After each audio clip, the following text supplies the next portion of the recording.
சீமான் அண்ணன் கையில் இந்த முதலமைச்சர் பதவியை கொடுத்தா கண்டிப்பாக சொல்கிறேன், விவசாயி சின்னம் எல்லாருக்கும் தெரிஞ்ச ஒரு சின்னம்.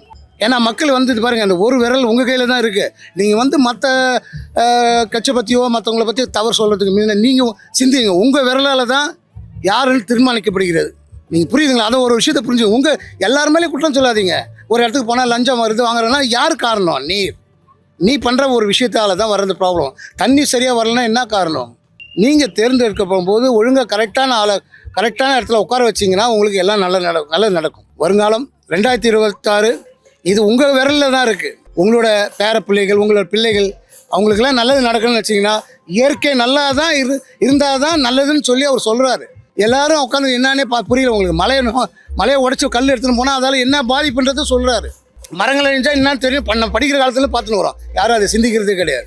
அது எப்படி உடைக்க சார்? நீங்கள் எங்கள் சைடில் ஆரோவில்னு சொல்லுவாங்க. பாண்டிச்சேரி சைடில் பார்த்தீங்கன்னா வீட்டுக்குள்ளே மரம் இருக்கும். ஏன்னா மரத்தை கட் பண்ண மாட்டாங்க. அந்த மரத்துக்கும் வழி பண்ணி செய்வாங்க. ஸோ அதனால் மரம் அழிஞ்சால் என்ன ப்ராப்ளம்? நம்ம வருங்காலம் சங்கதிக்கு நம்ம வச்சுட்டு போகணும். இந்த தண்ணி இருக்குமானே தெரியல, காண போயிடுச்சு. உப்பு தண்ணி வந்துடுச்சு. நம்ம அரசாங்கம் நல்ல அரசாங்கம் இருந்தால் மட்டுமே தான் நமக்கு நல்ல ஆட்சி அமைஞ்சால் மட்டுமே தான். எப்பயும் சொல்கிறேன், யார் மேலேயும் குற்றம் சொல்கிறதோட நம்ம விரல் நீங்கள் தேர்ந்தெடுக்கும் போது கரெக்டான இடத்துல விவசாய சின்னத்துக்கு வைங்க. நல்ல விஷயம். வருங்காலத்தில் நம்ம பிள்ளைக்கு பேர பிள்ளைகள் கிடைக்கும். நன்றி, வணக்கம்.